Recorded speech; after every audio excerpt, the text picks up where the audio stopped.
All right, BC. We're going to start, I think, probably the most intuitive topic that we're going to cover this year called vector valued functions.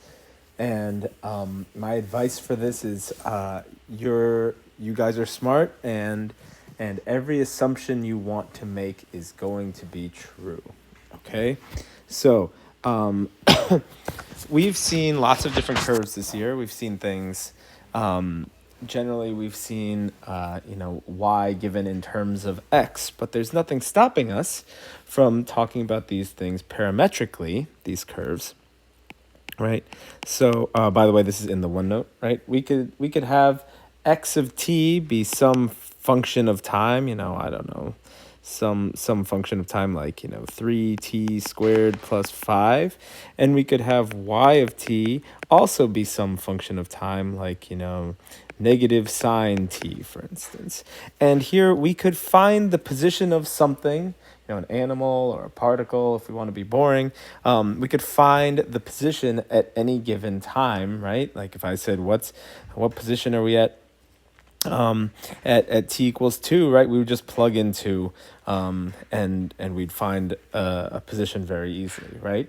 So this is just an example of some parametric equation, right? Well, it turns out that we could also write it, and usually we use r for position. Don't ask me why. I'm sure it's on the internet somewhere. We could describe it as a vector too, like this. Remember these little brackets here, or these greater than less than signs that we used in maybe math 2 and 3 to denote vectors. If you've never seen a vector before, that might be something that we should talk about and review. Maybe from math 3 you also remember that we had I was equal to the vector 1 comma 0, so this is sort of the x direction, and j with a little hat was equal to 0 comma 1. So the other way of writing r of t could be equal to x of t I, right? Because that's saying this is how far we're going in the x direction, plus y of tj. And so these are two different ways that you might see this on an assessment produced by the College Board. I'm probably going to stick to this one up here, but just in case, we want to be aware of the other one, right? And that's saying, again, x of t in the x direction, y of t in the y direction. And this is sort of a way of describing it. So let's suppose we have some curve, not necessarily the one that we drew earlier, but let's say, we have something that's, moving through like this. And, this is the x, and this is the y. And, let's say, here we are. This is my position at t equals 0. And this is my position at t equals, 8. Okay, and we could describe this motion with vectors, right? We could say that at any given point, this vector, starting at the origin, at standard position, if we remember that term, right? We could say that this is some vector here, x of 0 comma y of 0, where we have this this sort of parameterized curve, right? And then this vector over here, this would be x of 8 comma y of 8, right? We could definitely say that, right? And we could say this is equal to r of 8 if we wanted to, and this would be equal to r of 0. Okay, and when I say that everything we would want to holds with vector valued functions. Okay, what do I mean by that? Well, if r of t is the position function of something, what would you guess that my velocity function would be? Well, it's just going to be the same thing with a derivative here, right? It's going to be x prime, it's going to be y prime, right? My acceleration is going to be x double prime, y double prime.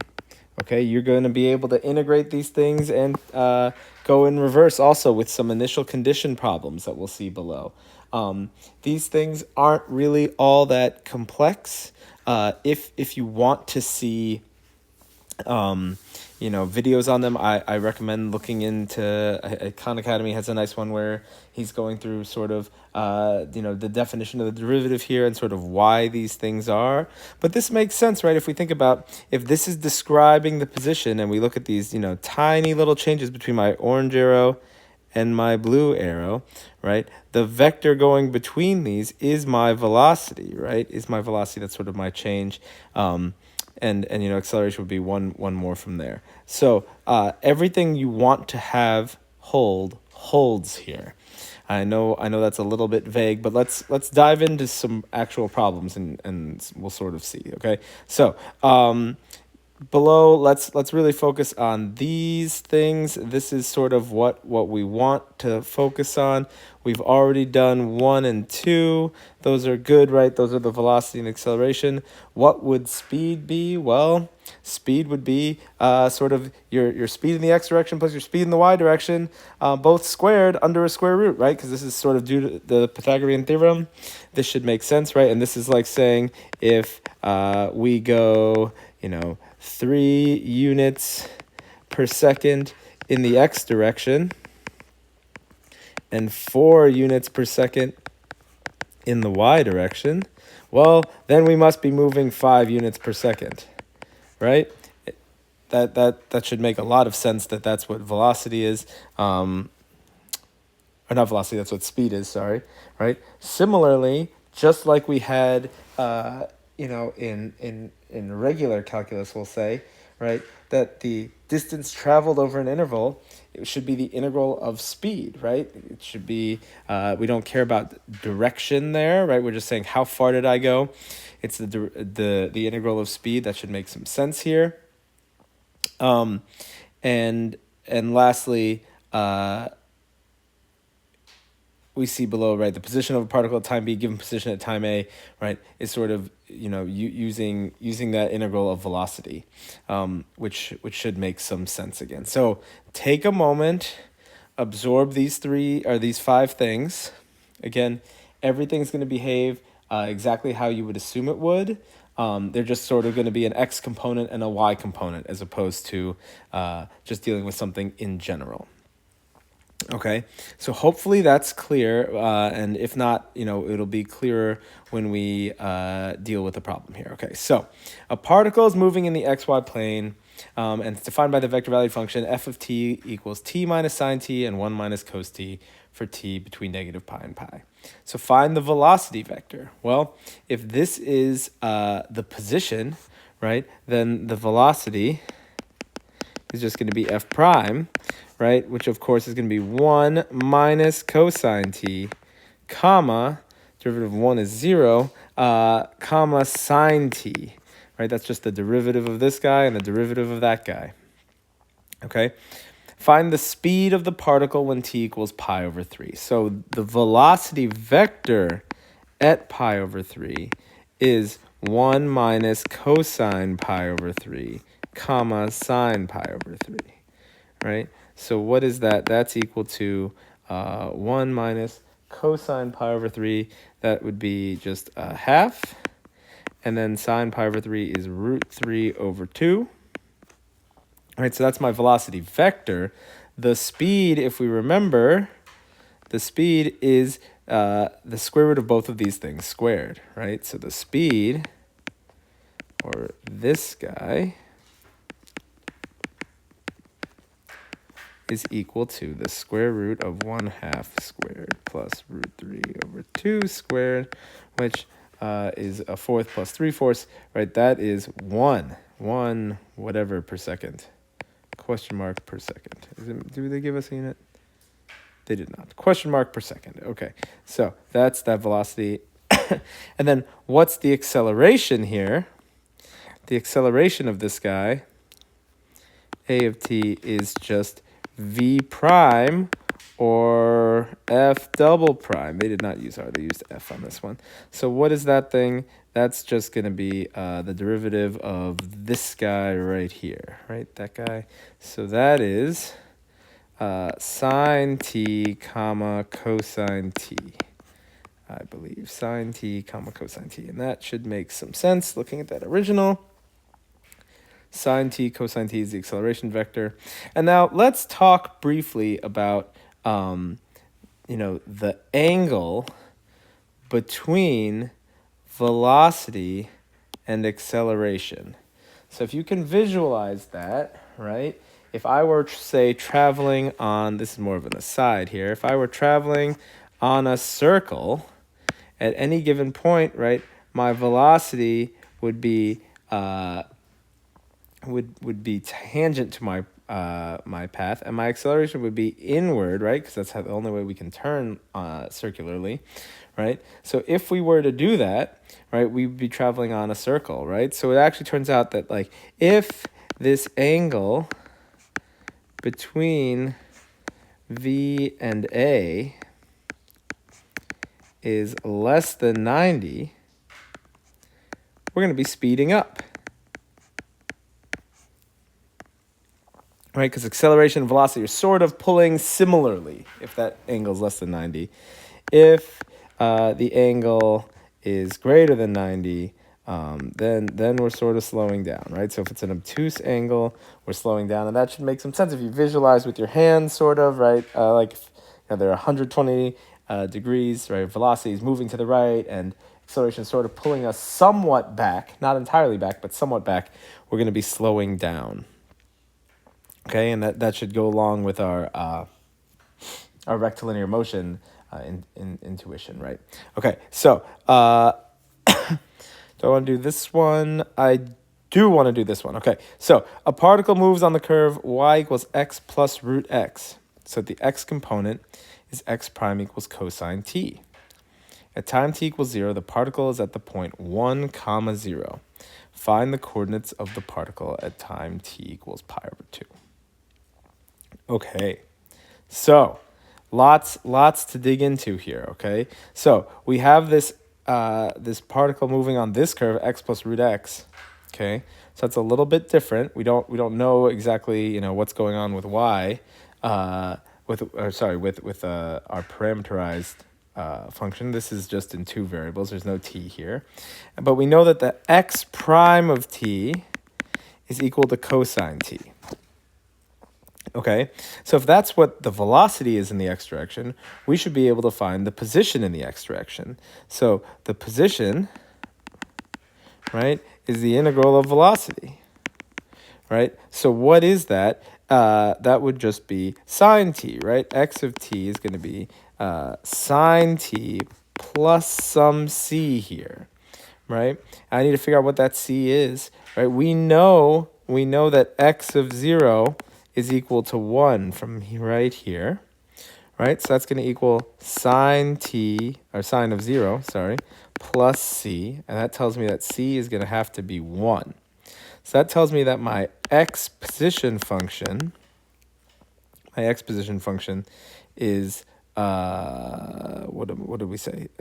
Sine t plus 1. So that's how we would go back up to find these other coordinates, right? Okay, so what about my y position? Okay, a little bit murkier. Okay, how could we find our y position? Why don't you pause me, and see if you can find my y position.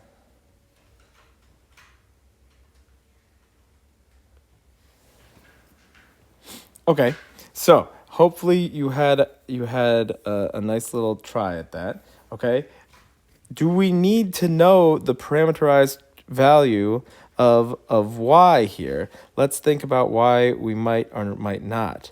Well, I know that y equals x plus root x. And because of this thing, I can actually find what x of pi over 2 is, right? And so x of pi over 2 is just sine pi over 2 plus 1. That's just equal to 2. Do I need to know the function for y? I don't, right? I can just plug that in and solve. 2 plus root 2, right? This is just y coming into here, right? So I know that at pi over 2, t equals pi over 2, particle is at 2 comma 2 plus root 2. Okay, hopefully this is somewhat clear. I'm going to skip this one, might give you this one for homework. We're going to do one AP problem together, and that'll be this for this screencast. Okay, so this one we'll hopefully have to use some good concepts. Okay, this is a non-calc problem. So we have the positions of some particle e to the t sine t and e to the t cos t. Find the slope of the path of the particle at time t equals pi over 2. Okay, well, all I have right now is these x and y's, right? And in terms of t, but I don't have a dy dx.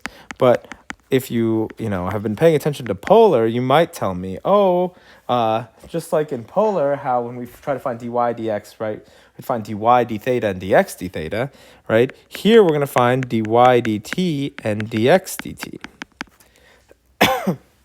right?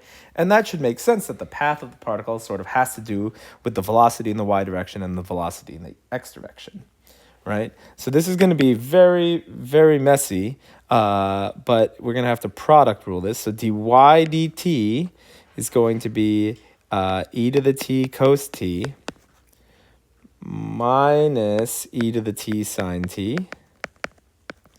And then dx dt is going to be e to the t sine t plus e to the t cos t. Well, that's kind of unpleasant, but dy dx at pi over 2, that is just these guys sort of, evaluated at this point, right? So that's, what is that? That's e to the pi over 2 times 0 minus e to the pi over 2 times 1 all over e to the pi over 2 times 1 plus e to the pi over 2 times 0. So this thing's actually just negative e to the pi over 2 over e to the pi over 2. So this is just negative 1. That's what dy dx is at whatever point this is, pi over 2. So find the speed of the particle when t equals 1. Well, remember speed. Speed is this thing, right? X prime squared plus y prime squared. And so at t equals 1, right, we already found these guys. They are just these things right here, right? X prime and y prime, right? So this thing's actually just going to be equal to the square root of, oh boy, that's x on the bottom. So e to the 1 sine 1 plus e to the 1 cosine 1 squared plus e to the 1 cosine 1 minus e to the 1 sine 1 squared.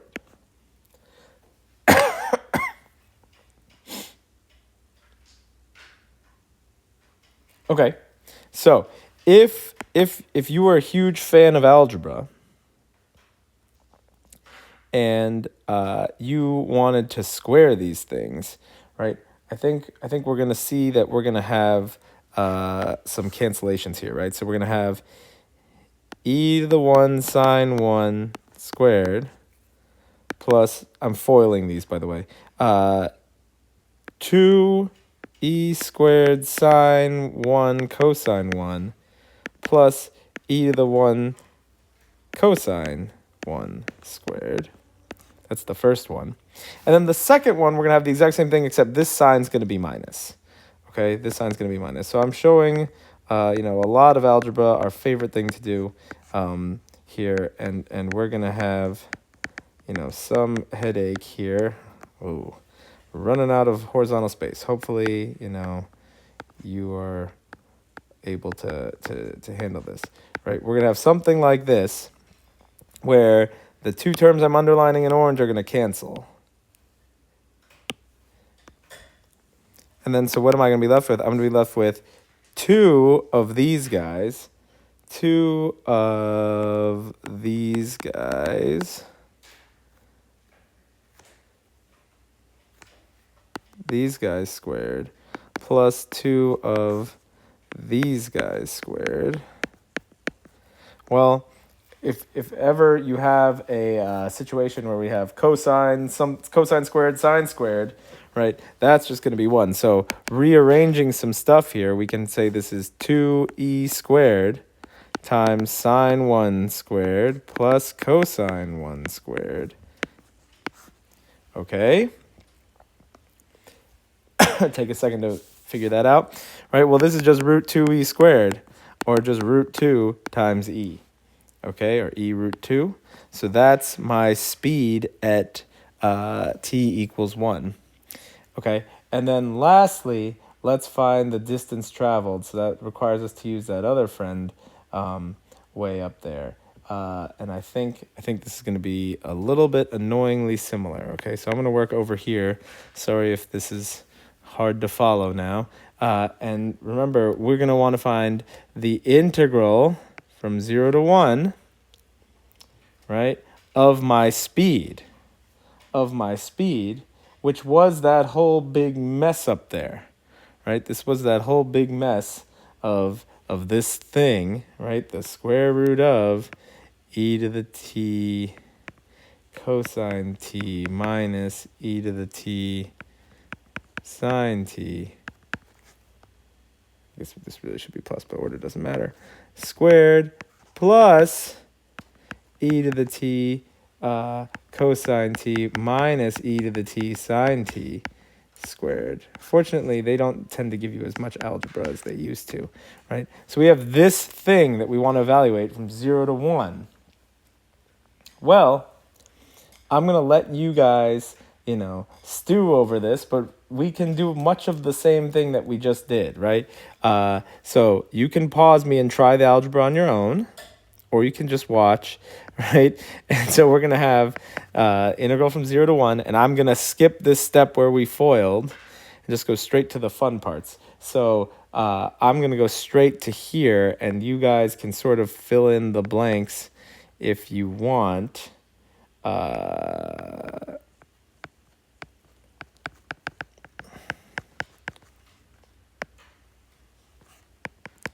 Right, so that's like saying that we made it down to here, basically.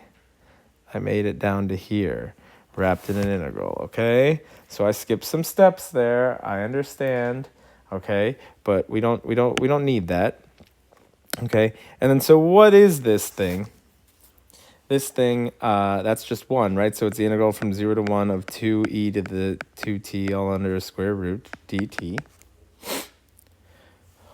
Pull a root 2 out, right? And so we can say this is root 2 times the integral of e to the t dt, right? Because the square root and that squared in there cancel, right? So this thing is just root 2 e to the t evaluated at 0 and 1, which is just root 2 times e minus root 2.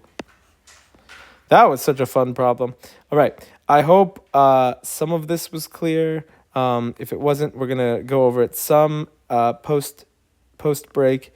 I'm going to ask that you do some of these other problems below. I will be attaching the PDF to Canvas. Have a great